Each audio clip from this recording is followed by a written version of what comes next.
Welcome to Sweet Life Beat Life. We hope this video helps. You begin by confirming MIUI 8 or newer and backing up anything critical. This prevents accidental loss. Once done, make sure your phone is charged to at least 50% and connected to Wi-Fi because the process may download modules.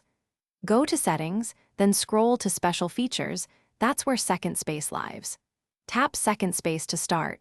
You'll see an option to create second space. Choose Create and follow the first prompts to initialize the separate environment. Once second space is created, you need to set its unlocking method. Pick a PIN or pattern different from your main space to keep things distinct. Next, decide whether to import apps and data, copying speed setup, but keeps redundant apps. Setting up fresh gives a cleaner start.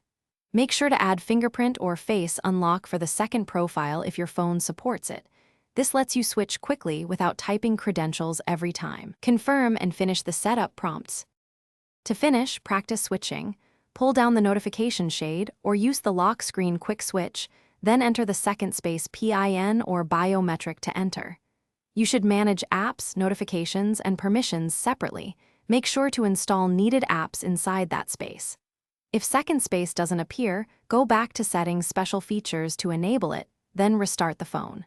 If problems persist, clear Settings App Cache and try again. This resolves most visible. Thanks for watching. Consider subscribing if we helped you.